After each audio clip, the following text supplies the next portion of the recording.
So happy to have you here in Armfeldt's room here at Drottningholm Court Theatre.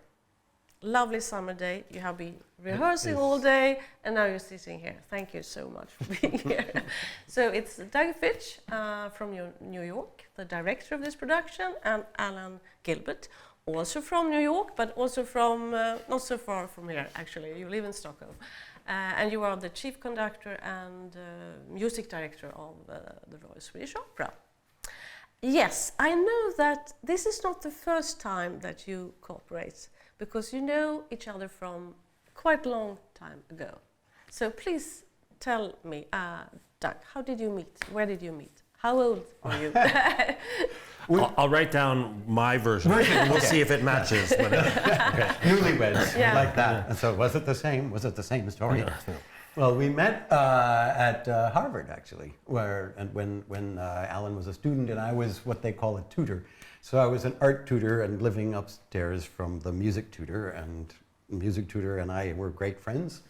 And Alan would come over and we would just hang out a lot. That's how we met. Yeah. And did you work together at Harvard or? No, I don't think we did. We didn't work together. I mean, interestingly, this music tutor is still a very close friend of ours all these years, and we've done many projects together. But I was just aware of your incredible creative force already then, because you made that room downstairs and you did projects, and I went to your studio over across the river, and I saw that bee that went around the nightclub, the fly or whatever it was. It was some the Roxy fly. Yeah, that's right. Yeah. So there was this kind of creative energy that I had never encountered before, and I never would have thought that all these years later we would be sitting here actually having worked together many times. And I'm so happy. And I think many people are really happy that you're here finally doing something at the Royal Swedish Opera. Yeah. So how is it to be in this environment? I will just say that the first time that I worked with Alan in a kind of a musical sense, maybe it was the second time, was here in Sweden like 20 years ago, right? At the Konserthuset. Was it almost 20? Was that the... Rheingold. Yeah, I remember, of course. The thing, we did Rheingold together at the Konserthuset, and that was a fully staged production. I mean, I don't get me started about people who talk about semi-staged productions just because you can see the orchestra. This was a fully staged realization of Rheingold, and it was amazing what Doug did with the space and using the organ above the orchestra as Valhalla at the end, and having the musicians lit from under their seats with this golden light, so that when they descended into Nibelheim, you could see that the musicians themselves were the Nibelungen. There were many brilliant ideas. But this project here is, in a way, similar, because it uses kind of found objects, and we're doing something that I don't think has ever really been tried at the Royal Swedish Opera.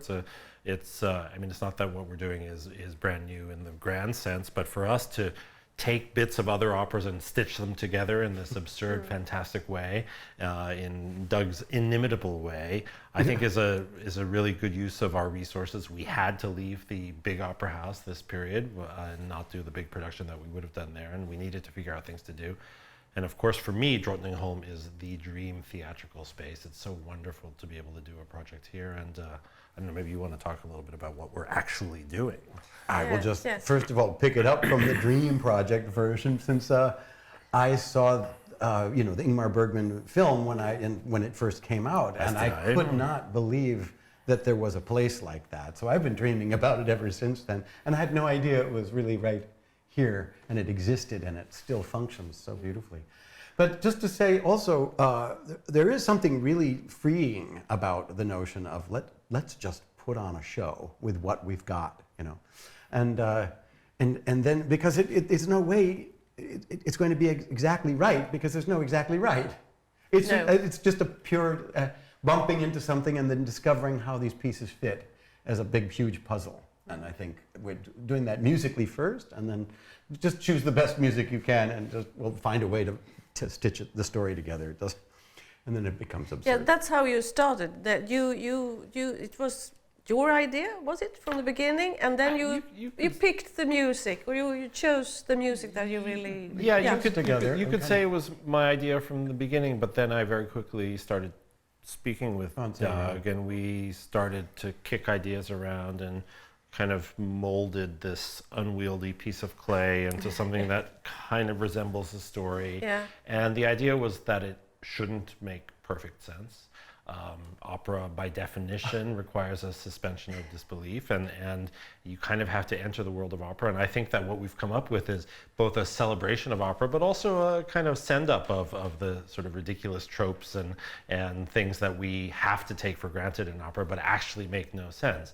But still, at the end of the day, it does tell something really real about what it means to be human, and it can be very moving and meaningful nonetheless. Yeah, yeah. It's great to hear this music here. I mean, you immediately you get it's wow when you hear the music. So you call it confetti. I mean, you have Kärlek och kaos, love and chaos. Opera confetti in 2 acts. That's how it got translated. I was thinking, at least in English, I thought it would be something called Love and Chaos, an opera salad. Yeah. Something Okay. Together. But but it got translated into confetti because it's like. What can we say something about the form, or is it? The form of a confetti?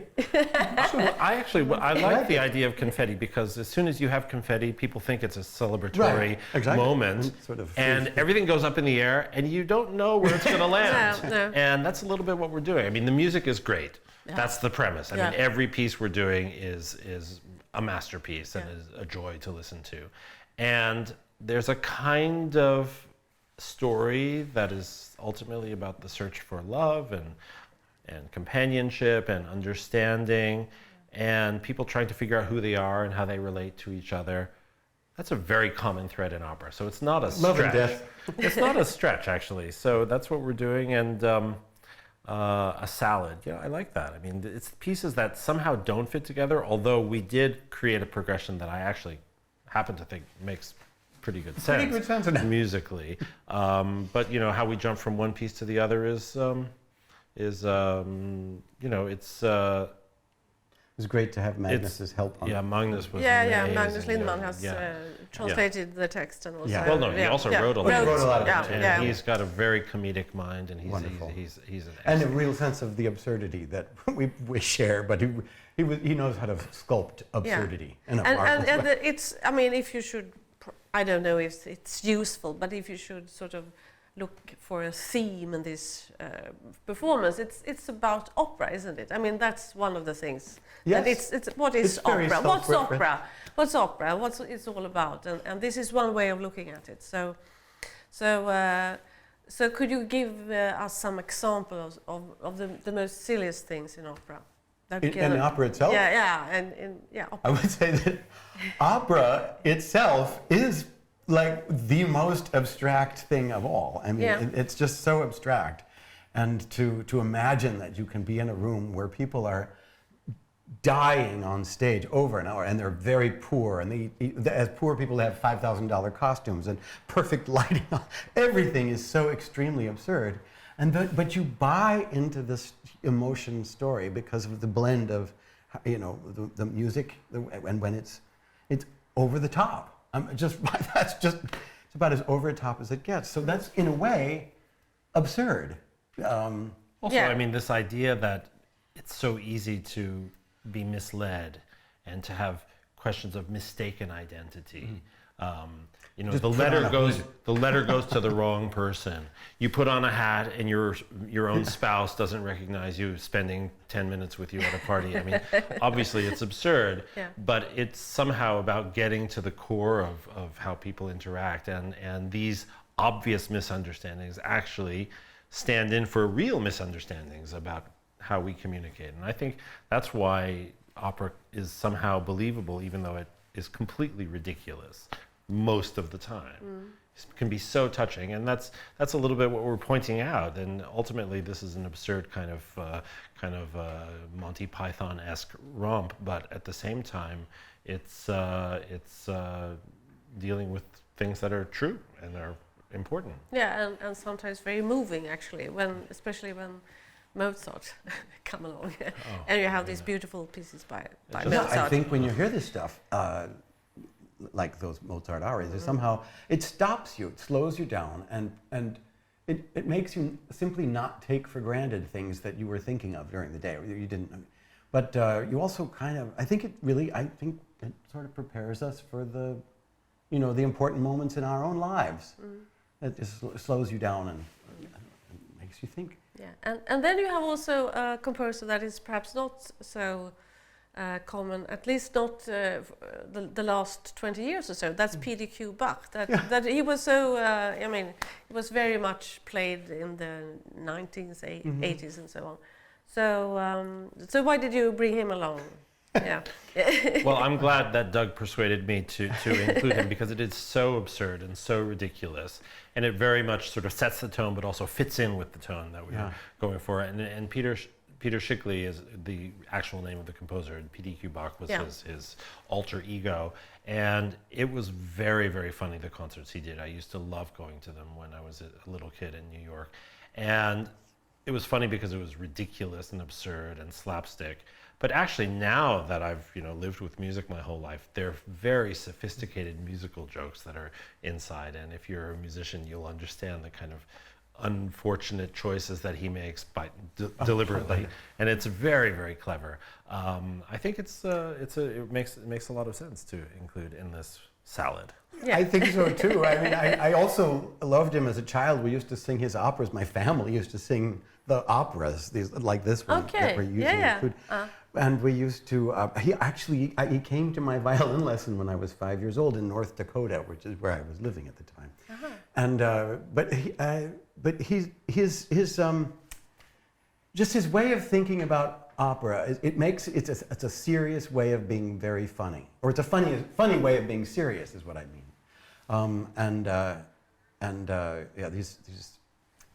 This particular opera that we're using, or operetta or whatever, Iphigenia in Brooklyn, is something that is a faux Baroque thing. And since we're in a Baroque theater, and we're not really supposed to be doing actual Baroque music because other people are doing this, we are doing a fake Baroque. Yeah, yeah, that's great. And you have been, you are in many ways a visual artist as well as a director, so you are responsible for all the things that we see here actually on stage. Well, I won't take full responsibility. No, but you are... Yeah, choosing them. Yeah, choosing them, yes, because you have been in the workshops and so on. It's been so much fun. I mean,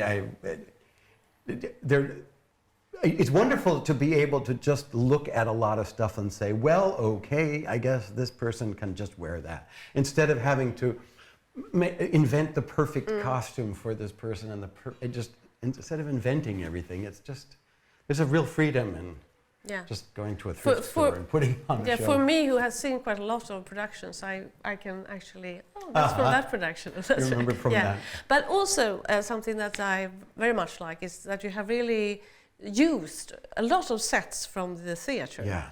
Yeah. Well, that was the other thing. I mean, well, it was one of the first decisions or like rules. Yeah. The rules were, we're not going to make anything.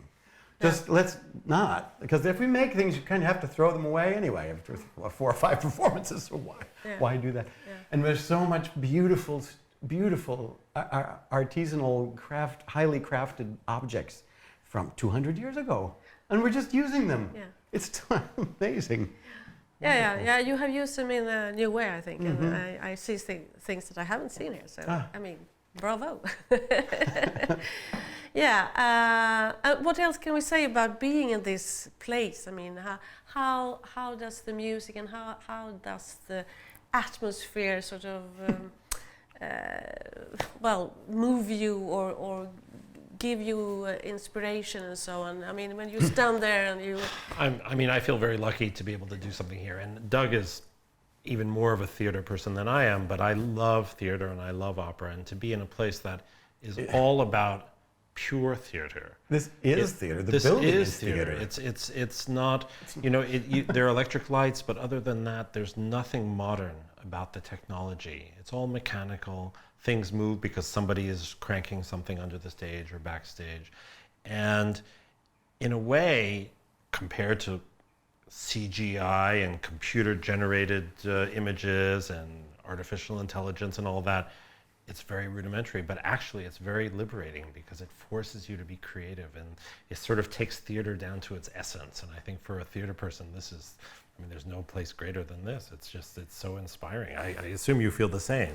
I totally. I mean, this is pure analog theater, you know, and that's, I much prefer working in a kind of analog way than a digital sort of way. And I think part of it is because, just as you said, when you're doing something that is obviously made by human force and means, hands and minds, then you're willing to go further. Because when it's like a piece of high technology, your expectations are impossibly high. Everything has to be beyond perfect. But when you can see that it's handmade and you can sort of feel that the love is in the whole thing, that I think draws an audience into.